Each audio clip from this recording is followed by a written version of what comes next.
Yo, what's up, guys? Welcome to Street Champs. Today we got entrepreneur, content creator, and storyteller Tyler Schoen on the pod today. Woo! Hell yeah. How you doing today, bro? Surviving and thriving, as Oh, always. It's my catchprise right now. So, Really? Yeah. Hell yeah. I rock with it. Thanks. Hell yeah. How you doing today? What have you been up to? Honestly, today was cleaning house and doing physical therapy for my knee stuff. So, Hell yeah. Tell the people a little bit about yourself. yeah, I'm Tyler Schoen, like you said. I've been working as a freelance videographer for the last 3 or 4 years. I had my own production company called Jelly Mill Productions. Then worked at Wake Up Pueblo, newest marketing startup here in town, like in Pueblo, and was a production manager there for about a year, and recently left that because I had ACL surgery, and need some time to like focus on my health and stuff. So, yeah, that's what I've been doing lately. Mm-hmm. Hell yeah. Yeah, you have a really good story. Can't wait to get into it. But let's start from the beginning. Where are you from? From the beginning? Yeah. Well, originally from like Kansas, but came to Pueblo when I was like 8 because my mom became the head of marketing out at CSU Pueblo. And we moved out here as soon as that happened. And so I've been in Pueblo ever since then. It was like 2001, I think, is when we first moved here. Mm-hmm. And yeah, I've been in and out of here a couple times, but I've been back for about 2 years, especially with COVID and everything like that. Mm-hmm. And I'm one of the biggest, I think, advocates in Pueblo you could find, for sure. Hell yeah. So 2001, you said you moved here. How old are you? I'm 28 now. 28. Yeah. So how old are you when you were about... I was like 8, yeah. 8? Oh, wow. Yeah, so I've been here, Yeah. longer than you probably. Yeah, I'm 24. Ah, dang. Yeah. Close, so, close. You're a little bit older than me. Because, yeah, you've been here from the beginning? Yes, I grew up in Pueblo. I moved away. I went to college. I went to Fort Lewis College. I graduated from there, and I moved back because of COVID in 2020 beginning. What's the first question people ask you about Pueblo? People will usually be like, is it dangerous? Yeah. Or, well, what do people from Pueblo ask you? Oh, about Pueblo? About Pueblo? No, just what's the first question when you meet them? Oh, they're like, can I help you? Like, what are you looking at me for? And I'm like, oh yeah, I don't know. Okay, well that's a different answer. Like most of the time they ask me what high school I went to. Oh yeah, typically yeah. You're right. We don't really got to get into that. Oh, cool. Yeah. Unless you want to. No. That's like old times. Yeah. I'm glad we got to move on from that question. Hell yeah. But how long have you been content creating? So I went to college for mass communications at CSU Pueblo. I worked there at the Remedy 9, the radio station. I was a DJ for a while. Worked at PBS, for Homework Hotline, like the TV station there. Just kind of like manning cameras and directing shows like a couple times here and there. And was also doing like journalism stuff. Like I minored in creative writing as well. So that was that kind of started, I guess, being creative when I was 18, going to college. Mm-hmm. So I did 4 years in college, and then 22. I moved out to like California, worked a seasonal job, traveled for like a couple years, and didn't, record stuff with my phone. I didn't have a professional camera or anything like that. Never thought about buying one. Like I'm pretty minimalist, when it comes to like living. But I came back and saw my friend's band play here in Pueblo, like at Brews Ale House, and I was like, oh shit, like these guys are... Which band? Beyond Bridges at the time, but now it's Just a Feeling. Which Tony, the owner of Brews, is the lead guitarist. One of my buddies, Ado, is like the lead singer. One of my best buds for a long time. Saw them play. Hadn't seen them, in like a couple years. I've been out. Came back, saw them, and they were really talented and been working their butts off. And I was like, shoot, I would love to like film something for these guys. And I started shooting bands like straight after that. I did that for like half a year, and then now we are 3.5, 4 years later. And so, yeah, content creating for 4 years, 5 years, I'd say. Wow. So, you were a DJ at Rev 89? Yeah. Really? Yeah. What was your DJ name? Tyler the Clown Schoen. Tyler Not So Brown Schoen. Tyler Turn That Frown Upside Down Schoen. It just like rhymes with all these. It's, I like to have a good time on the show, Hell yeah. I definitely grew up listening to Rev 89. Oh, yeah? Oh, yeah. Freaking slow jamming with Lotta.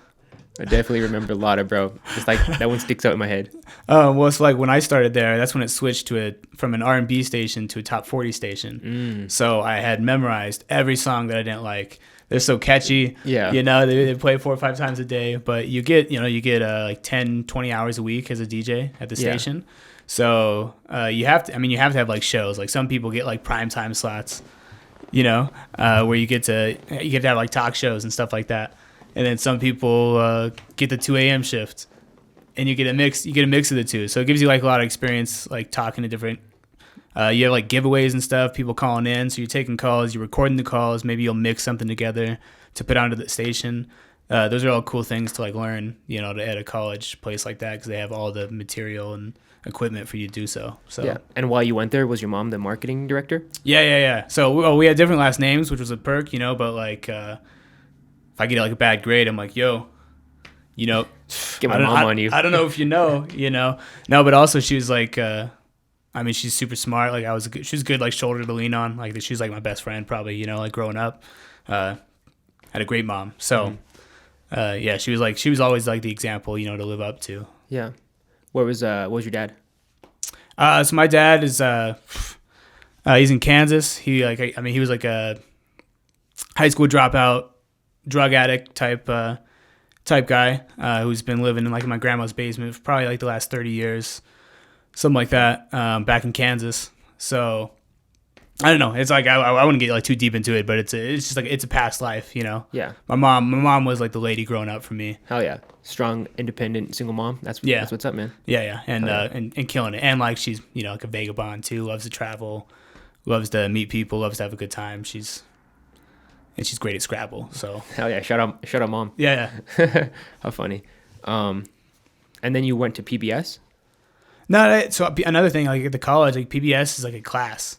Oh. So you take it a 3-credit course for a semester, so you get to do 3 hours every 2 or 3 days, which is Film and Homework Hotline, which is like a live TV show. Yeah, I definitely saw that. Yeah, and so you get to be either like the person on the camera, maybe the person taking calls. You get to be the person that's playing video or switching in and out, what shots are going up. Ultimately it's up to like the director, but you get to play every one of those roles in a semester. So you get experience like being on a team with people, having a specific role that you have to take care of, which makes like the greater, production valuable. Yeah. So it's just good. Again, that's like, I think CSU Pueblo is one of the best mass comm, which is now media communications or School of like Arts and Music, something like that now. I'll have to look that up, but I thought it was a great option for me, and it was a cheap option for me, especially because my mom worked at the college, so you automatically get like a discount. Oh, really? Yeah. Wow, I didn't know that. Yeah, well, my mom told me. So. No, yeah, it makes sense. Take your kids there, for sure. Yeah. What year did you graduate? 2016. 2016. Is when also like another perk is like if you sign. I'm just giving like tips on college, honestly. If you sign like a 4-year incentive every year, which says you'll graduate in 4 years, you get $1,500 back at the end. So I was like really committed to getting $1,500 back because I was like, need that money, Mm-hmm. So finished in 4 years, got out, and then you're just kind of like floating, like, what do I do? What do I do next? If you don't have like something specific set up for you already, then you're kind of just like floating for a while and trying to figure out what you're supposed to be doing. Yeah. I feel like a lot of people get lost in like the Van Wilder approach. They're just like, I love college. I'm just going to stay here forever. Yeah, and like, dude, I loved college. I loved high school, You could hang out with your friends like 8 hours a day and get smarter. How cool. How dope is that, But it comes to an end at some point. Like they tell you that's like not the real world, even though that's what they raised you in the whole time. Yeah. So how are you supposed to be prepared for like what's next? And so you had a good time at college then? Yeah. Well, I mean, like I said, it was just like you meet great people, especially people that are all trying to be like proactive with their life. A lot of the time, some people, half the people maybe in college are trying to do that, but it's also like everybody's just having a good time. Everybody's kind of celebrating each other. Is a cool thing about college. But then it ended, and unless you start getting like more degrees or you go for like a master's, you're supposed to move on or already have a job set up type of deal. And I didn't have that. I hadn't decided what I wanted to do in my life yet, So got a seasonal job like out in Yosemite and worked at I lived in like a yurt. A yurt? Yeah. It's what is a yurt for people? Oh, it's like a 10 by 10 octagonal shaped building, like no bathrooms in there. But this yurt was placed in the middle of a garden, which is super nice. I paid like $200 a month to live there. and shared communal like kitchen and bathroom space with the rest of the workers. And then I worked at the front desk at this mountain resort. Customer service, makes you really see the full spectrum of people in terms of positivity and negativity. But yeah, I lived 20 minutes from Yosemite Park, so I could go hike every single day. Beautiful mountain next to waterfalls, and then come back, and we had our own spa that you could hit, and it's good trade-offs for a job. Wow. So it was a good place to be like after college. Yeah. Wow, that sounds really awesome. Yeah, Yosemite. How many years did you do that? So I did that for 6 months. And these stories that I'm telling right now, and like this portion of my life, you can see in like a movie that I made, which is called Happy Ass, which was like my first feature film on YouTube. But it kind of talks about like 3 years that I'm covering right now. But I worked at this place in Yosemite for 6 months, and then my friend and I that I'd met there decided to go to Asia. So we traveled through. I did like 2.5 months on that trip backpacking Asia. My buddy ran out of money after 2 weeks. Bad budgeter, let me tell you. Oh wow. But I was gone for like 2.5 months on that one. Then came back to Pueblo. Probably worked for like 6 months as a line cook at Angelo's, and it was like trying to figure out the hustle. That's when I started shooting bands and stuff like that. And then went back to Europe, Asia, Australia, New Zealand, probably for 2.5 more months, and then came back, opened up a production company. And that started Jelly Mule in like 2018. So I'm like skipping, I'm paraphrasing here, but yeah, those are the string of events that got us there. Yeah, definitely. So, Happy Ass was your first film that you put out on YouTube. Mm-hmm. And that not even on YouTube. Honestly, it only came out on YouTube. Put it there like a few months ago. Oh, really? Because we made it specifically to enter into the SISFA Film Festival, which is a Pueblo film festival. It just had like its 10th year, but I edited for 3 days straight in like our locked studio just to make the deadline for this film festival. And it got selected as the best, it got nominated for best feature. It was one of 2 feature films that got into the festival. Oh, wow. Because the founders of the festival is the Soleil brothers and a couple other people. They originally started the festival like in their grandpa's basement, here in Pueblo, and then they do it at Memorial Hall in front of like hundreds of people. It's like a live show, interactive. They get like international people submitting this thing type of deal. They're like the exact same age as I am, but they moved out to like LA, and then they do this thing in Pueblo every single year. And so they were very supportive of like, oh man, like what you're doing is exactly what we believe in, So they selected our film, and that's what really like gave us we can make movies, type deal. So that's when we really kicked up doing our commercial work after that, and just built production company doing music, weddings, films, whatever we could just to get it going. Wow, man, that's what was the name of the film festival one more time? SISFA Film Festival. So SISFA. It's which SISFA stands for something specific, which again, it's slipping my mind now. Sorry guys if you're watching this. It's Story Mode Independent Film Awards. That's what it is. Boom, nailed it. Wow. Yeah. I would say they're like the biggest film festival in town. There's like 3 now, which is the library does the 48-hour film festival, which just happened a couple weeks ago. SISFA is like a big one that's usually in like June. COVID messed up their whole schedule type deal. Mm-hmm. And then Wake Up does one now called the Kick-Ass Film Festival. And I think that next one's happening in like March or something like that. So there's a few popping up all over the place, which is cool to see as like a freelance videographer, Typically, are you entering like each one of them? I mean, as of late, like I was asked to be on the board for like the library one, so you can't submit if you're picking the rules, basically. And I was kind of bummed about that. The Kick-Ass one, I ran the sound and the lights for the event. So now I'm a production manager at the company that's running the festival. So it was kind of like, I should not crush these people, Yeah. So I enjoy just making them happen for a lot of it. But there's specific festivals where I'm like, that's a really cool festival. I would love to make something that might get into that festival. Mm-hmm. So I shoot for that a lot of the time. How many times have you been published? Was an author like 2 times, which was like college days. Creative writing was my minor, so we were like submitting stories as a part of class, which was cool. But then video wise, yeah, I've been in 5 different festivals with a couple of different films, Happy Ass being one of those. And honestly, that doesn't even feel like a lot compared to like a lot of people can get one film into like 20 festivals. Oh, really? Which would be a goal. I mean, that's like how films eventually get to Netflix, get to Hulu and stuff like that, as they build their way through being seen around the country. You know, they have to get people interested in before they can get people to buy. So if you can get a film to get accepted in 20 festivals around the country, that means your audience just went up 20 times. Mm-hmm. And a lot of more people are going to be like, that was a cool film. People will be like, what film? That film. Oh, I'll watch that film. You know, like that's how it gets going. Mm-hmm. So that's when it helps when those huge productions have people, but like little productions can do it too if they are willing to put in like $30 per submission for a video they're really proud of. Mm-hmm. And so you've been published 5 times, you said, video wise.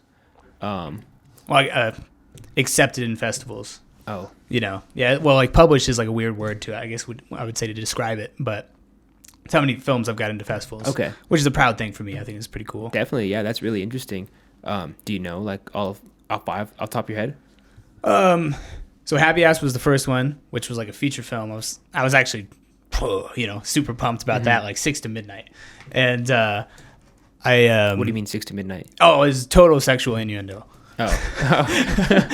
I didn't get right over my head. I didn't get it, but all right.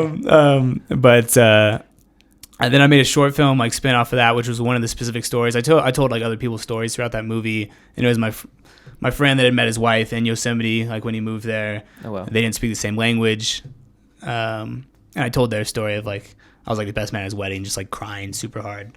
But that one got accepted into a couple of them. A really big, like my proudest short film that we made was a making of, which was like 30 different artists, and I put them into like an artist anonymous group. You know, so it was like 6 different artists sitting in a circle, expressing why they were addicted to their art. And like one was a musician, one was a painter. Like Matt Reffick was in that. Morgan Fox, Gregory Howe. Like I had different people, like actors. Dalton Woldridge, who's the Two Doobies podcast. He's on there a lot. Shout out those guys. Yeah, those guys are fun to listen to. And yet, yeah, actually, it's like 3 films that got into like 5 different festivals. Mm-hmm. And I hope they just get better and better as we go along. Definitely. How many feature films or how many films? What is it? I don't even know what feature adds to that. So a feature is like at least 50 minutes, 60 minutes. Oh, okay. Yeah, that's what makes it a feature. Otherwise, like 45 and less is like a short film. Oh, okay. For a lot of festivals. How many features have you created? Just the one. Just one. It was like exhausting. Really? Yeah. And it wasn't like high production value either. It was a mix of like 3 years of phone footage, and then after we started getting better and better, and we get better as like the film goes along, is kind of what it's all about. But that was the only feature I ever made. Like otherwise, I would write a huge script, get a crew going together. Which David Chavez is one of the production managers at Wake Up Pueblo. He's been kind of like building, like he has like a makeup artist who's super, super talented that comes from like Springs. He's got a couple people that are like writing scripts. He's been at Wake Up. You get a lot of people that act on film for you. So he's kind of building teams of people that can act, type of deal. And that's what it takes to get those big productions to happen, which if you don't have, a crew to like back you up, that's real tough. So it takes a lot of steps to get those types of things. And I might have access to do something like that, but it'd be really tough. Definitely. Yeah. Yeah, you definitely need the resources like Wake Up Pueblo has. What was your time there like? So, oh man, it's crazy. So I'm crazy in a good way, in positive ways, negative ways. But at Wake Up Pueblo, so every day starts 9:05. It's a meeting, and we all, there's 25 of us at the time that I left about a month ago. People that get in a circle. We like clap our way in. Everybody said you just left. You just kind of slid that in. Literally just like left just 5 weeks ago is when I stopped working there. Can we give people a quick synopsis of Wake Up Pueblo? Can you just describe it? Wake Up Pueblo is a content marketing company. It specializes in podcast videos, graphic design for clients of all different industries. Manages their social media accounts. At Wake Up Pueblo, there's about 25 different creatives that are employed between social media people, photographers, videographers, graphic designers, and the teams of those people is what controls monthly clients' social media pages. So in my mind, it's like one of the first and the biggest startup content creation company like in town. Mm-hmm. So there's tricked out green rooms, podcast rooms. There's a 150 person theater in the back, and there's like super talented creators that are there, which was like the first environment. I had 8 different videographers that I worked with in like 5-6 months. You know, so it's a really cool place to get experience with teams of people and a lot of different other creatives. Yeah, definitely. Sorry, that was a long-winded answer to what's Wake Up Pueblo. But no, yeah, you know, most people were probably gonna ask that. So yeah, I'm glad we got that out. But so you recently left a month ago, and you said your time there was crazy. Well, it's crazy exhilarating, I guess, is like the easiest way. Because I was saying before that every day starts with people circling up, chanting. And then everybody says like their intentions for the day. Yeah. So you say chanting what? Huh? Chanting what? Just like different people's names. You know, like Mia. We do Mama Mia. You know, production. You know, just like simple stuff like that. Where get the energy up. You just get people hyped up. You know, like our boss was Matt Smith. He's kind of a serial entrepreneur in town. So he's had 12 different businesses in 12 different industries. You know, but he's like he's the most optimistic, positive person I've ever met in my life. And he starts every day with getting his whole crew hyped up and getting started for the day. But his our motto I always tell people was jump out of the airplane and then build the parachute on the way down is how we do things. So every day it's like every single person probably has 20 different tasks they have to accomplish. And they all affect, you know, these big accounts, everybody wears a lot of hats. You know, and it's nonstop. I think videography wise, we probably made 50 videos a week between 3 or 4 guys, you know, for different businesses and stuff like that. So it's just like a nonstop. You can do a routine and you don't, you know, the wheel keeps spinning. Wow. Yeah. It's very challenging, very fulfilling in many ways. It gives you a lot of experience, and a lot of people there are some of the best people I've ever worked with, for sure. Really? Mm-hmm. Wow. Yeah, so there's only 25 people you said in the whole. Well, it started with 5 people. Mm-hmm. You know, there was like because the grand opening of Wake Up Pueblo was the grand finale of the show Undercover Billionaire season 2. So Billionaire got dropped off in Pueblo. They challenged him to start $1 million business in 90 days, and that business ended up being Wake Up Pueblo, which he started with Matt, who's this Pueblo, super big Pueblo guy, and then essentially. He had to go back to his life, and then this new Pueblo marketing business. Grant Cardone. Yeah, Grant Cardone. He's a real estate billionaire. And he left, went back to Florida, and then they were left to build a marketing business like in Pueblo originally it was just like 3 girls, Paige, Meredith, and Mia, that were doing this thing. And now that's turned into 25 different like creatives, all with like huge different skill sets. And all super talented too, in a bunch of different jobs. And that's like my favorite thing about Wake Up Pueblo is give an opportunity where I never knew if there was going to be any in Pueblo for a bunch of people like that. Mm-hmm. Yeah, that's really interesting. So so you met Grant Cardone? Yeah, like a couple. I know it's funny. Like my first day was like the grand opening, which is the grand finale of the show. You know, and I was like his photographer for probably like 4 or 5 hours, just shooting in with different people, and then. My first day my next day was probably 2 weeks later. I went to Miami with the team and spent 3 days at Cardone University and just had millionaires tell me how to make money for 3 days, basically. So we met his whole team. He, talked to him for like a while and stuff like that. And it was a trip. What's one of the gems that they left you with when you talk to all those guys? I don't know. He says a lot that like contacts equals contracts. Grant Cardone is very similar to like Gary Vee, but Gary Vee is like all about gratitude. Grant Cardone's about make that money. And I don't know. You have to realize what it takes to be those dudes. It's like it always has to be about money. Mm-hmm. It has to be about the deal. Like it has to be about meeting people that'll help you get the deal. And some people can agree with that. Some people might not. But it's one of the gems to get them where they got them, Mm-hmm. So yeah, very, very interesting time. Yeah, definitely. That's, a lot of people don't get to rub elbows with with people of that influence, you know.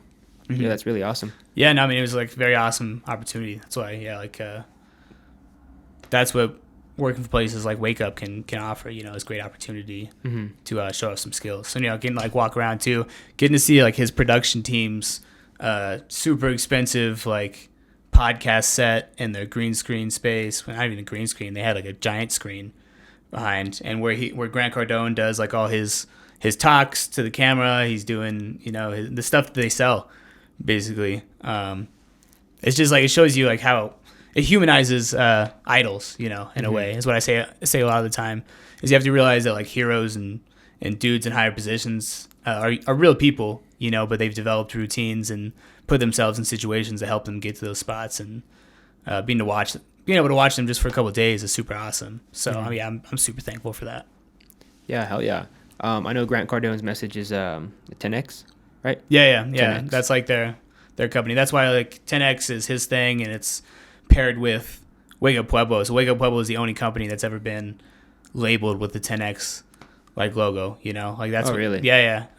Wow, I didn't know that. And that's why like most of the national clients that Wake Up gets now, like they're starting to sign clients from Florida and Atlanta, you know, a couple other different places.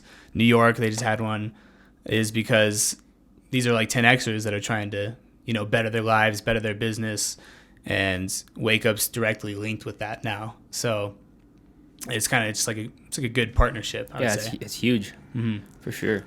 Yeah, I definitely have actually heard of Grant Cardone even before Undercover Billionaire. He's he kind of reminds me of like a real life Wolf on Wall Street type of guy, you know? Yeah. Yeah, like I watched a vlog where he was in his call center, or it seemed like a call center, like. Oh no! Well, they do cold calls. Okay, yeah, no, it's exactly like Wolf of Wall Street. So I was there, right? I got to talk to these salesmen. There's like a dude literally walking around with a bat, like with a headset on, selling, you know, and then anytime they make a sale, like they like ring a bell, and all these dudes, Wolf of Wall Street is what it feels like. But these dudes are making like a couple $1 million a year, you know, sitting in an office selling stuff. Yeah, they talk about it. They're like, he's like, I want a real salesman who's not afraid to leave his family. I want to, like, you really got to want it, is what he says. He's like, I don't want people that don't want it. Or you find a woman or man who's like totally cool with that, you know, and they're gonna grind with you or be next to you, but that's gotta be tough, man. Yeah, it's like, I think I like those are like exact words from the video. I was definitely checking some more of his stuff out before you got here, just to refresh myself. But well, you're gonna get hit with videos from him all the time now. They got it figured out. I'm okay with it. You watch one video, you're gonna see a million. I'm okay with it. I kind of like that content, you know. Yeah, it's really awesome, man. Do you have his phone number? Do you have Grant Cardone's phone number? No. We're not pen pals or anything like that. That's what you're asking. No. Like I said, I'm a content creator. I'm a videographer. I like to say that we were the cooks in the kitchen. You know, like the business doesn't run without us, but we're sitting in a dark room in the back. No, I feel that. That's a sad way to look at it, though. But yeah, but it's also it's like a cool way. Like I'm an artist. Is I would be proud of. Yeah. So. Oh yeah. So you said they run a podcast studio at Wake Up Pueblo? Yeah. No, they have like a real tricked out, you know, like fully soundproofed, 4 or 5 mic setups for different any client of Wake Up gets to use that podcast space, you know, a couple times a week or whatever they do. And then now we've been capitalizing on, you know, putting up a couple different sets here in the building. I'm not at the company anymore, but I know what's going on, you know. So they do all kinds of podcasts over there, which is cool. Ben Kaysen has been the podcast manager there since I joined, which is really cool, and he's great at what he does. But you know, if you're looking to get into podcasting more, just let me know. I'll bridge you in. Hell yeah. Oh no, what is going on here? You getting a call? Yeah, I just declined it. Who the hell calls me on a computer? Who the hell is Carlo? But yeah, man, I would love to pick their brain about podcasting more. You know, how much does it cost to work there? To work there? Like to record there. How much is it gonna cost someone? Different packages. Don't ask me. Don't ask me. Ask them. Don't ask him. Ask them. Good answer. That's a good answer. Very media trained. Thanks. Grew up with a PR mom, you know. Hell yeah. Yeah. You know, here at Street Champs, we're kind of running a new show, and when you came, you definitely opened my eyes to just in the like quick 30 minutes we were hanging out. You fucking showed me like 40 new things I never even thought of. Okay, bro. well, you gotta tell me what your impression of me was before I came in, and then tell me how you felt when I came in. For sure. I mean, before, just like looking through social media, I was like, dang, this guy is like a Steven Spielberg type. Like, I gotta vacuum the floor. Cool. I gotta. That's cool. But then, you know, when you got here, you're really humble, down to earth, and pretty chill. You know. And then I started directing you. Exactly. Then I was like, oh, we gotta do this. We gotta do this. We gotta do this. No, that was the first time like a guest was like, no, you're gonna do this, and I was like, yo, all right, let's do it. And I think you have some great ideas, and I could see that you're actually like a real player in the creating space. Well, I think because like all I want to do is support the space. You know, like the problem I always thought there was that people were consistently thinking they were competition with each other. Yeah. And the motto I always have is like you have to build a market before you try to fight over it. And high tide raises all boats. You take both those mottos together. It's like you have to help other people that are trying to do the same thing because you're building opportunity for the both of you. Yeah. You know, so that's always been the motto. And that's why I love coming into spaces like this where I think you're doing like an awesome thing. I've watched some of your podcasts, Brad, Cooper, David, saw all you guys. Hell yeah. And I'm like, that's super cool because I always love people that highlight people, especially in Pueblo, who's always been like a self-deprecating place. I love to come into a space like this and be like, oh, I think you could do better like doing this. You could do better doing this. And it's just like a two-way thing that people can help each other out. Yeah, man, I agree. You know, Pueblo has to stop fighting each other, and we have to work together. You know, that's a great motto. I never heard that before. You have to create the market before you fight over it. Yeah, that's so true. Most people in Pueblo are fighting over nothing. And that's like that was a tough thing at Wake Up was it felt like I think other marketing companies in town felt intimidated or like competitive, you know, against us. And I'd worked for like a lot of people, and you feel cut out in some ways. You know, when all you try to do is help. All you try to do is help the space out there, then you know it hurts sometimes when people like are against it, and you wonder why. Because I think everybody can just help each other out, and that'll be the best way to go all the time. Yeah, man, that's a beautiful philosophy right there. I think everyone needs to hear that. I think it's a Pueblo philosophy. Like that's the only consistent thing I heard about Pueblo is people say they love people here. You know, people can complain about the town, but they love the people around them all the time. And the green chili. Oh, no doubt. Oh yeah. Where's the first green chili place you take people? The first green chili place I take people. Like where they get their slapper at? Probably Coors. Yep, sold. Yeah, same. You know, I don't even like them from Coors that much. I like them from like. But it's like the place. Yeah. You know. Yeah. They won Food Wars. What are you gonna do? Exactly. Yeah. I don't really like the slopper in a bowl. I want it on a plate. What do you mean? They put it in a bowl. Yeah. So it's easy to scoop with a spoon.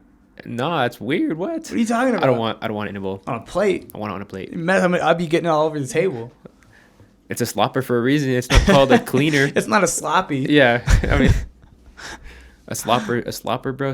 Sloppy Joe, slopper. That's funny. It's gonna be a messy ride. Where were we at? What'd you ask me? I asked you if you like green chili. No, I'm just kidding. But spice is nice. Yeah. I was asking about the podcast space at Wake Up Pueblo and Wake Up Pueblo in general.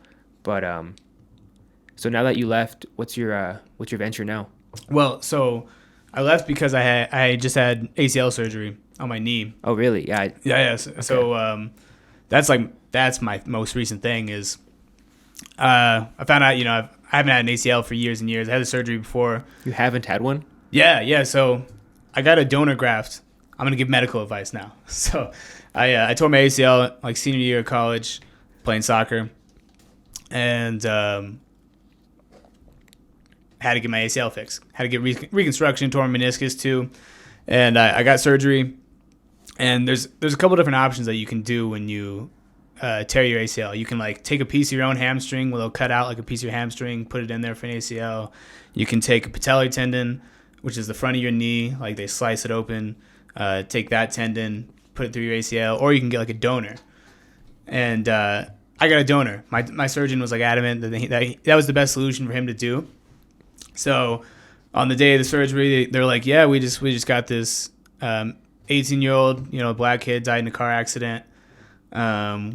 He's gonna be like your donor. And I was like, awesome. I'm gonna be so athletic. Oh, fuck no. Honestly, I was like, it's like you can't help but be so thankful for those people, but it's like, oh damn, that sucks at the same time. That really sucks. But I got a donor graft. Found out it. Well, I started having a problem maybe 6 months. You get clear. It takes like 6 months to recover, to get like walking, running, be okay to play sports again. And my knees started popping like in and out after this. And I was like, oh, I'm still playing, not doing, I'm not like injured. I just get hurt sometimes. And eventually over the past couple of years, I've gotten to the point where I thought my meniscus was like popping out of place when I was doing stuff. Like my knee, I thought it was my kneecap for a while, would like go out of place and I wouldn't be able to walk. And eventually I'd have to get drunk, get in a bathtub, like slap it back in. And then like I'd be sore for a couple of days and, keep playing. And then I'd play soccer, a week or two later. And I do yoga as like spin classes. I play soccer pretty often. Soccer's the only thing that kept making me pop my knee out. So then I started like recording myself pop my knee back in, and thinking, oh, it's weird. My meniscus keeps popping out. But then it was so humbling. This last time my knee popped out, I was dancing at Gutter House out in Pueblo West. Oh yeah, I'm familiar with the Gutter House. Yeah, and I'm in this dance battle. I go for a twerk on the floor and pop my knee out of place. Fuck. Yeah, and so then this girl in heels and a dress she's like throws me over like a fireman and like carries me out of the bar, and I'm seeing these cute girls and I'm like, yeah, I'll see you later, like.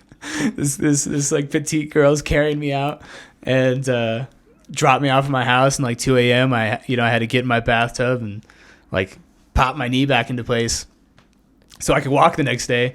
And I just got to the point I was like, I need to have surgery. I need to like. Damn. Let me tell you, it's very psychologically like traumatic, like doing that like 15 or 20 different times. Yeah. Even though I got really good at it, like. People started popping their knees and they would like look at me and ask what to do, and I'm like, no, like I don't know what your thing's like, but I know how to pop my knee, Shit, man, that is intense. So yeah, I wanted to have surgery, and I was like, oh yeah, it's gonna be a little meniscus tear, no problem. It's like a month recovery time, but I ended up getting an MRI, and the doc's like, you have no ACL.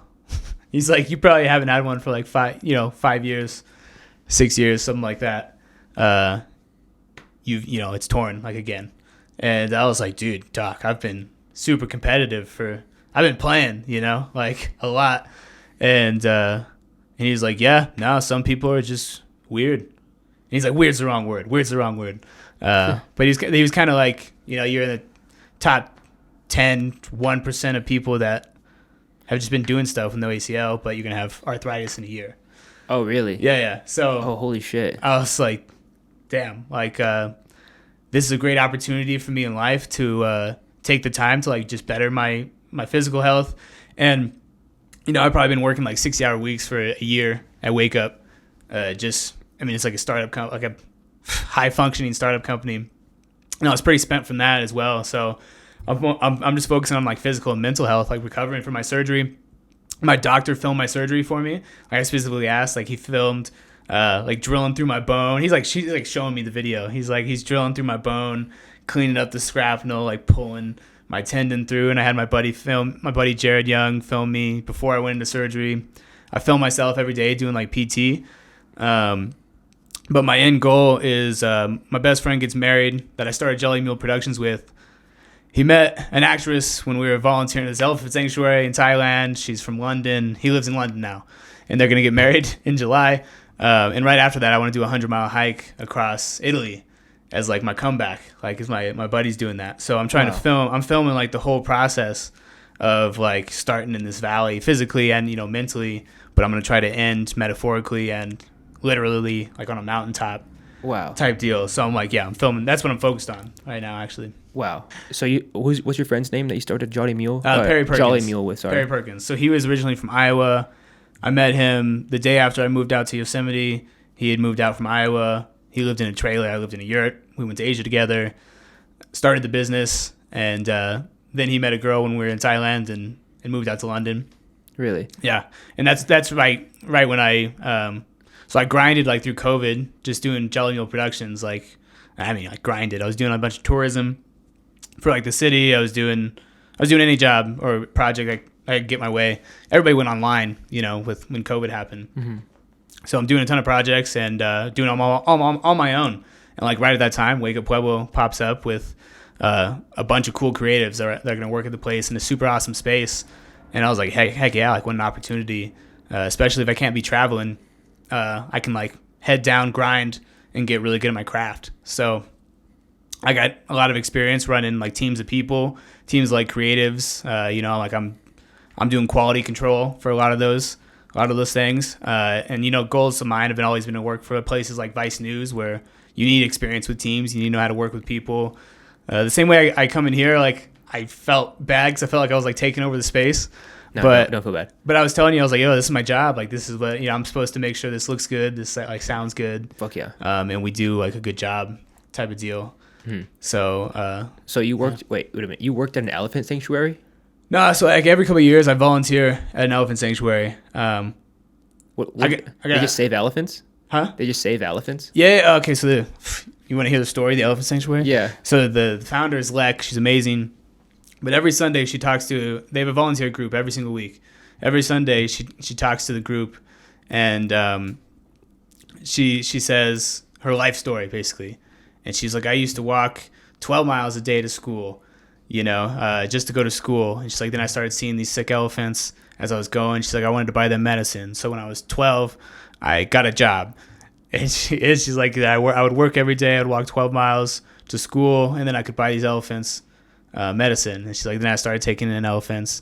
And to skip over the rest, there's like 80 elephants, 500 dogs, 500 cats, water buffalo, like all in this giant sanctuary. But it only runs because people volunteer, you know, to come there. So it's like $300 a week for you to come live there for a week. So you get like your barracks. You work 4 hours out of the day, so you can be scooping elephant shit. You can be planting grass. You can be cleaning up the park. You can be feeding the elephants, cutting up their food. So every couple of years, we try to go back there and volunteer for a week because it's like one of our favorite places. You get 3 buffet vegan meals every day, 50 different options, like best food you'll ever eat. Even if it's vegan, you get hungry all the time. They feed you a ton. That's awesome. But every night, my favorite thing was I would play these, all the workers in the park play soccer, and they would play every night on like this dirt field, like barefoot games. So every night, like people are about to go to dinner, and I would just go play with these dudes. And they're just like, so they're honestly like a lot like the Mexican culture, where they're very competitive, but it's because they love to play, you know. But at the end, like they don't get upset when I make them, you know. But when you make them, what is that? I mean, it's like when you put it through another guy's legs. Oh. Like it's like a fun thing, but it's meaningless to the outcome of the game. I'll say that. But these Thai dudes are just like super humble guys that could play college ball. Like I've seen athletes and these young kids that work in an elephant park in the middle of Thailand, who will never go to college, are like they would get scholarships, you know, but instead they live with their families on these farms in Thailand. Sorry, I went off on a no, that's awesome, on a side road there, but I love that place. You know, I'll probably try to go there within the next year as well. That's really awesome. I've never heard anything like that. How old is Leek, you said? Lek. Yeah. So she's probably in like her 40s, 50s now. But when I was like the first time we went there, she was like, the United Nations want me to come talk to them today, but I said no. I got to talk to my volunteer group, and I was like, oh, subtle flex, right? You know? Yeah, honestly. Yeah. Okay, yeah, all right. Yeah, I'm listening. Don't worry, I'm listening. Yeah, but she's gonna watch this. I know. I'm scared. If you're from Thailand, drop a comment. Yeah, like EMP. But honestly, the last time I went back there, my last trip, which was like 9 weeks, I was just like filming the entire time. So I wanted to do kind of similar to like what I did with the movie Happy Ass, which was kind of asking people like what brought them joy, what do they like doing, you know, like what fulfills them. And I was going around, so I mic'd up Black, filmed her, giving her spiel about life. I did like I was going to these jazz bars all the time, so I was just asking musicians there if I can interview them. Luckily, like quite a few of them spoke English. Recorded them, you know, like saying all these things. Same thing. I stayed at this hostel for a few weeks. I got the workers like talking on camera. I went to a cooking school. The owner ended up like inviting us back to have this private dinner with her family, like on her birthday, because we were just nice guys, and we had like our cameras and stuff like that. So we had like all these like experiences that I recorded, but I never did anything with the footage. And so I'm trying to figure out maybe a way to like blend that into the stories I'm doing now, type of deal, where we were like living at nothing. I think my budget was $12 a day most of the time. So I stay in a hostel for like $5. I get free breakfast from the hostel, don't eat lunch, have like a $3 dinner, go to a jazz club for like $1 or $2. And that was like most days, you know, in Chiang Mai. I play soccer, you know, here and there. But it was always health based for me. Like I had no money left, but it's what I wanted to do. Like I wanted to be in a place that had good music, good art, soccer fields all over the place, super cheap to live. So I stuck in Chiang Mai for maybe like 5-6 weeks on the last trip, trying to meet people, you know, like different artists. Chiang Mai is a city? Yeah. It's probably like, besides like Bangkok, it's the biggest city in Thailand. But it's very Pueblo vibes. It's very 2 degrees of separation, even though it's like it's a 1 million person town.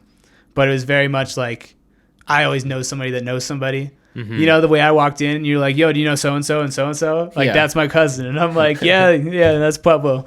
You know, like type of deal. Dang, Pueblo vibes in Thailand. I got to experience that, bro. Yeah, no doubt. I got that trip, $350 round trip. Really? Oh, yeah. Wow. It's more expensive to fly to California. So think on it. Mm-hmm. I tell people all the time. Wow. That's really eye-opening. I feel like I need to go volunteer at this elephant sanctuary and go to Bangkok. Well, yeah, Bangkok's great. Bangkok's great. You spent some time there? Just like, it's kind of like Vegas. Really? Honestly, you go for a couple of days and that's like enough, you know? Then you get out and... They have like casinos and shit there? Yeah, I mean, it's also like the fashion capital, like one of the fashion capitals of the world, and giant markets where you can buy clothes for super cheap. You know, I bought like a super nice sun hat for $2. You can get suits for like $200, like really nice customized suits. It's just so cheap there, you know, like getting there is the expensive part, but once you're there, it's very awesome. It's awesome, you know. Yeah. Street food everywhere. Really? Like, Is it good? Oh yeah. But be wary. I stopped eating it after I saw like the super rats, you know, like in the streets at night, like after they left, you know, the vendors had left, and then it's just like rats everywhere. Big rats? Oh yeah, big rats on the street. Oh wow, I see you called them super rats, so I was like, muscular like rats. Like I would have taken the rats down, but they were too, muscular. Damn. There's no chance. Damn, you could have just had that for lunch. It's like Princess Bride rats in there. Shit. Yeah. I could imagine. Is Thailand like is it a clean place? I'm guessing not, since there's rats everywhere. I mean, it's hard to say. It's still like a third world country, you know, so they only have access to like, they don't have trash trucks every day that sweep, and they don't sweep the streets every single day because they don't have access to places they can put all that trash and do all this trash. You know, they're behind in resources in a lot of ways, which makes me feel blessed to be stressed a lot of the time, like here where I live, because once you see the resources people have in other places that are not as privileged as yours, mm-hmm. it can humble you a lot, you know. So I've been on these like super impoverished streets where there's 1-2-year-olds asking me for change, and you're not supposed to give them money because they might have a chance to go to school if you give them change, you know. So what does that mean? It means their parents put them on the streets to make money, and that's why they don't have them in school, because their kid makes money because he's a baby. Holy shit. Yeah. And so like I've like walked streets like that, sat with like people like that, and to be born in America and to live in a place like Pueblo is, it's a blessing. And that's why like I always try to change people's perspectives on life. You know, like you can be in bad places, but change your perspective a bit might change your days a little more. And you make ripples make waves move oceans type deal. So those are models I try to keep by. I send my friends like affirmations in the mornings, a lot of the time. Just again, it's like having a morning meeting. You have to set a mindset that gets you going, and you just keep going like from there. It's like things in motion stay in motion. That's what my PT motto is right now. Wow, man, that's really inspirational. You know, I need a friend like you that will just hit me with some inspirational stuff. Well, you got me now. Call me anytime. I'll send you an affirmation in the morning. Love that. Have a little text club. Hell yeah. You know, have you always been living this positive lifestyle?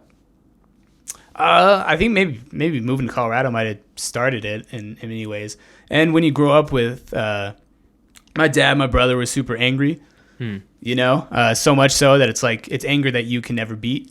So a lot of the time I was the quiet guy sitting in the corner.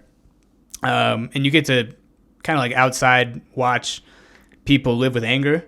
And when you don't see anything come from anger, like I never saw any positive things that came from people being angry, you know, and it made it really easy for me to be positive all the time. Because positivity is like the only thing that's ever brought me like success. You know, I mean, a lot of me even like building a business was people weren't investing just in like my product. They were invested in me, you know, as a person. So the better I could make this person, the better people I could surround around me that make me better. All those things like just feed my positivity. And I speak in cliches a lot, as you probably notice. And but it's because I mean them. I think they're like, you can't speak a cliche hollowly, like in a hollow way, which I think a lot of people do. So if you can live by example, if you can, if I can shove positivity down people's throats, then that's what it takes, you know? Wow, man. Yeah, that's a great mindset. This is the first time I think you mentioned you had a brother. Where is he now?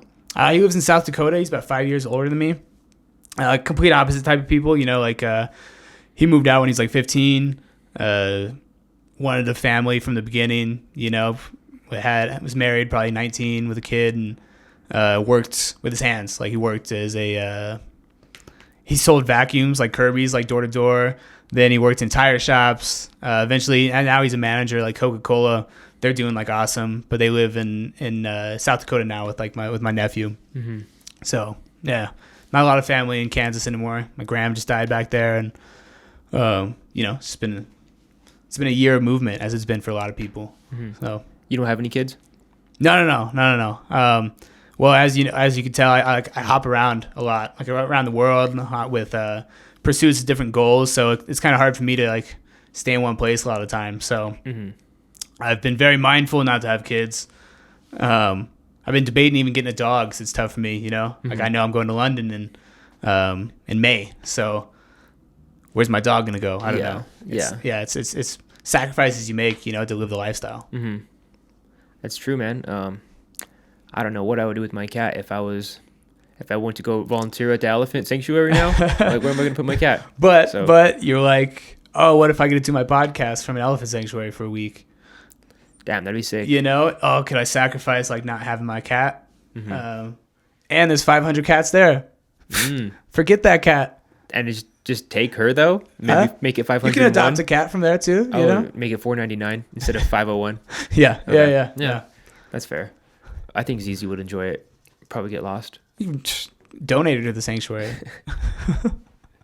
Sorry, I'm a dog guy. Oh no! All right, guys, this has been Street Champs. Thanks for tuning in. Hell yeah! But so future-wise, you're going to London, and you're gonna do that 500-mile hike across. 100-mile hike. Oh, Oof. okay. They said 500. I was like, did I say 500? I was thinking 500 days of summer. No, but it's like 10 day. It's a 10-day hike across Italy. And you go like 10 miles a day, type deal. You don't even need to bring a tent because you stay with you know, all these people like along the way. Basically, there's like houses set up and stuff like that you stop at. But that's gonna be like the big test of my knee before, and I want to help my best friend plan his wedding. You know, type deal. So it's good to get to know your best friend's bride-to-be's family and stuff like that, and help them like de-stress them from stuff, and that's my plan next. So I'll tell their story like in my. So I'm gonna do like a YouTube series of my recovery. You know, it's kind of like Will Smith is doing right now. I don't know if you've been following what he's been doing, but he just did Best Shape of My Life, which is like a YouTube series about how over COVID he got in really bad shape. A lot to do with his part in the new Serena Williams movie. He plays their dad. Yes. He had to gain weight for that stuff. Physically, he got in the worst shape of his life, but he was also trying to write his book, which honestly is kind of like a big therapy session with him and his family. Oh yeah, The Entanglement. Yeah, it hasn't got to that part. I'm only a third of the way through the book, but but it's been good. But his series, the YouTube series, he did 6 or 7 episodes, and he ended up quitting in the middle. And he was talking about suicide. During the day, he was trying to get in the best shape of his life physically at the same time as mentally. So it became a lot about health, which people maybe feel the commodity in my position to take time for my health. Makes people maybe feel like a lot of people can't do that, So I'm very appreciative now, and feel like I got to make it worth being able to take time because I've saved money and I've worked hard, to earn a position to be able to take time to focus on my physical self, my mental self. And I'm relating a lot with what Will Smith has been putting out. So I would love to do an 8-9 part series where I can highlight other people and myself who are trying to focus on health, is very important, mental health experts, physical health experts, and hopefully show people they can do the same thing, Mm-hmm. Wow. Yeah. I honestly have heard about Will Smith's book. I know that I'm actually looking forward to that movie. What's it called? It's like Mr. something. It's their dad. It's about their dad. I don't know. Sorry, Serena. I don't remember the name. Sorry, Will. Yeah, sorry, Will. Wow. Wow, dude. Sorry, no, you just gotta process a mouthful. No, that's awesome. Have you ever, I guess, felt there's days when you're not feeling it. Have you ever felt really down, suicidal? Or have you ever, I wouldn't say I've been suicidal, but I can understand what the theories about Robin Williams and stuff like that, how he was such an entertainer. Will Smith is the same way. He's a big entertainer for people. He's the guy on screen. He's the man. He's built up a character who can handle anybody, anything. But it spurred a lot from, his childhood, from his dad being, having problems. Maybe he's beating his mom, and Will Smith felt like he could never help. But if he made his dad happy, all would be okay, Mm-hmm. And my perspective is much too broad to ever feel in a suicidal way, But there's definitely days when you feel down. That's the thing that everybody shares, all humans feel pain. But suffering is a choice, is a lot of what people say. It's if in the Jim Carrey quote where he says, if you're eating unhealthy, if you're not exercising, if you're not making a checklist of things you want to do that day, accomplishing those to fulfill yourself, then you tell me you're depressed. It's you never gave yourself a chance. So if I do my best to set myself up for opportunities of positivity, then that's even on down days, I'm taking steps in the right direction, Mm-hmm. The same as where I'm at now in terms of my knees hurt, so I can't hike the mountains I metaphorically want to do. But every single day I'm doing PT. I'm going to the gym to do pool stuff. I told myself I have to film something every day. Part of what I'm filming right now, is to fulfill my checklist that I need for my mental health during the day. Because even when I'm down, it's you got to create opportunities for yourself. So that's what I do on down days. Mm-hmm. Yeah. What do they say? The happiest people in the room, have the speaking in cliches now, you, damn. No, it's infectious, but it's serious because it's because that person's focused on everybody else's happiness, mm-hmm. So they totally disregard themselves, which is a lot of the ways you feel when you're burnt out. You feel like you've been putting in all this energy to the outside world and you're getting nothing back. Mm-hmm. That's what a lot of the time I think a happy person can be perceived as in a room. A Robin Williams can be a Heath Ledger, even though it's a kind of a different story. But they're all super happy on the outside because all they want to see is people happy, which is all they want for themselves, but they can't feel it. So sorry, we're getting all psychiatry with it. But no, I think this is great content, man. I think a lot of people struggle with day-to-day happiness. They're looking mm-hmm. forward to the weekend when the real meaning of life is in Monday to Friday. You should enjoy your day-to-day. Yeah, a rule I always stuck by when it comes to working is if I work 80% of my week to enjoy 20% of my week, then the situation's all wrong. Mm-hmm. You know, which is, I think a lot of people look forward to the weekends. And it's like, yeah, I'm working through the weekends because I want every day to feel cool. You know, like I want every day to be a cool day, which is why, like, what traveling feels like. You just do things you want to do it every day. You want to eat things. You eat every day. But we had to work hard to be able to have passive income to be able to do that. You know, like we were doing 80-hour weeks probably to build Jolly Mule into like a successful, consistent income for us. It's like, and that took time, you know. It's not like every day was like, oh, we're failures. It's just like every day is an opportunity for success. So baby step, baby step, baby step, to get to those points. It's just tough. Mm-hmm. So Jolly Mule is your full-time right now? It's all, I don't want to say I have a job right now. I'm like fun employed right now to focus on health. Yeah, you know. Like that. I mean, like Jolly Mule would be easy for me to pick back up. You know, like I still have the business, I still have the following. I stopped posting honestly as soon as I took another job. It just didn't feel right. You know, felt like I'd be competing against myself in like weird ways. Mm-hmm. So like right now, Jolly Mule pages is how I'm gonna tell the story of my recovery. You know, so me shooting again this content right now is going to be a part of the story, like my recovery, you know, be able to come out and like talk about it. Like I want to talk to people about mental health and say why, you know, staying positive and, you know, I think I'm going to call it smiles go miles or something like that, which is like my catchphrase. Again, it's like my motto for life. If they keep doing those things, you know, they can get better. So I want it to become like a health platform in some ways, but I'm working like weddings and stuff like that. I love weddings, honestly. I cry every single wedding. It's in my contract. I have to dance at the weddings. You know, it's like. Is it really? Yeah. Oh, that's fire. Yeah. I'm worried. I'm shooting a wedding this Saturday, and I'm still in the full knee brace, so I'll figure that out. I'll tell somebody they got to do the stanky leg for me or something. You can do the 2-step or like the lean with it. Yeah, I can side to side step, so I'll figure that out. The young jock lean with it. Oh, there used to be a one in you know the song "Living Like a Cholo." Yes. Or "Lean Like a Cholo." Lean Like a Cholo. There was a Pueblo version. It was living in Pueblo, side to side, south side. You know, they would do all this stuff like that. I need that artist on this podcast tomorrow. I think honestly, I heard it on Rev, but like I never knew who made it. I don't know, I don't know. It was awesome. It was probably slow jamming with Lotta. It was probably Lotta. It was great. If I could find that track, that would go in one of my videos for sure. We'll find it. We'll figure it out. Oh yeah.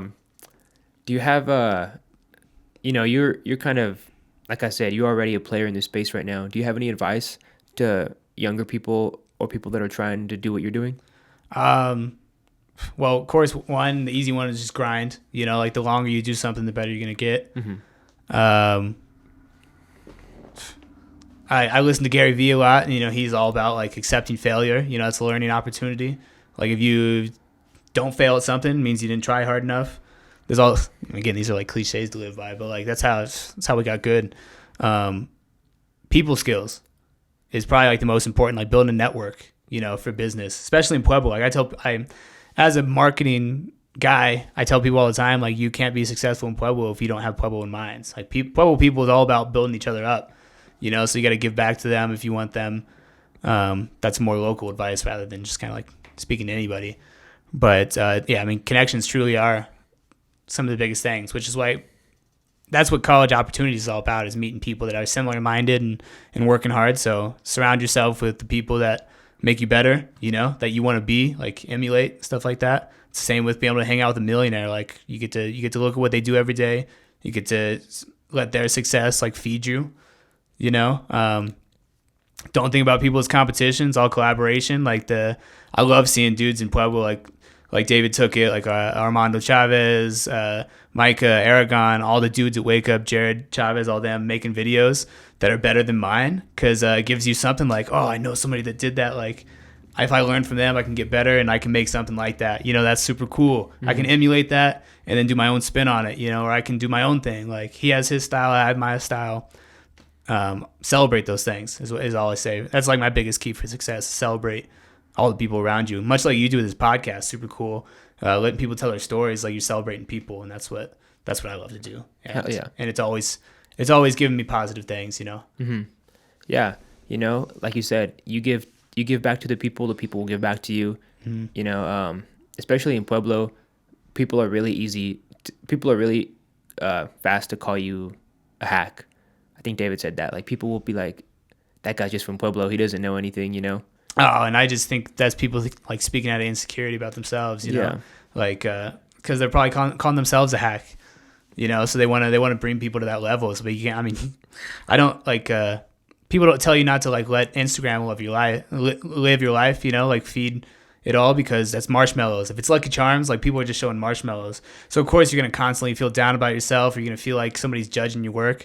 But if you're not putting work out, then I mean you're not an artist. If you're not working on your trade, like you're never gonna live it, you know. So if successful people ever listen to the haters, the people that bring them down, you know, they probably wouldn't be successful. So persistence is huge, hard work is huge, passion's huge. Like find something that feeds all those things, and it doesn't matter who's talking down to you, you're gonna be successful in your own right. So no one can decide if you're successful or not, you know.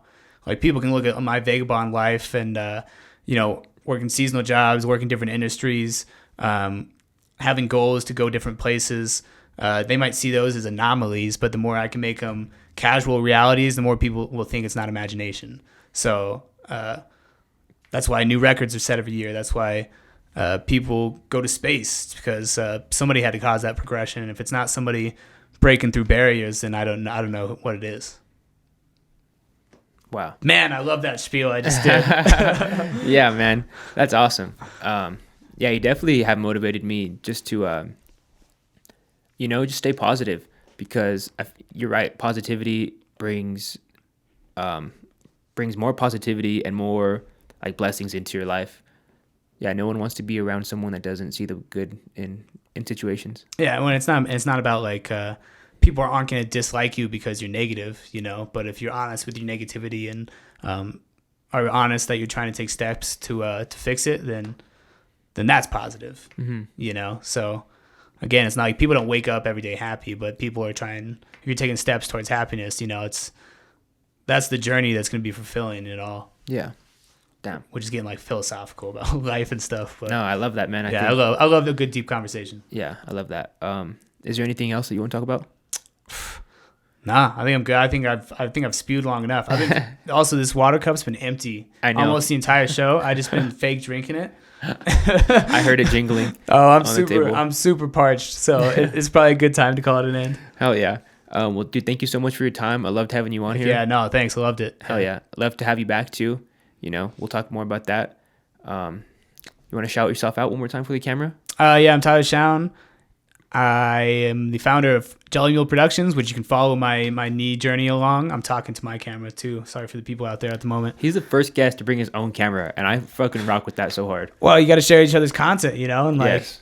you're gonna look at my video and you'd be like, "That's awesome." Hell yeah. I mean, it's just gonna be me, and I feel kind of arrogant doing that, but it's for my story. So you can follow my story on Jelly Mule Productions, which is on Facebook. It's on Facebook, YouTube, and Instagram, and I'll keep putting out a bunch of like knee content, and I shoot some other cool videos too, while I can carry cameras around and stuff like that. So, yeah, check me out. Hell yeah. Give this guy a follow. It's a great journey. Come along for the ride. All right, guys. This has been Street Champs. Thanks so much for tuning in. Like, comment, subscribe. Peace. Peace.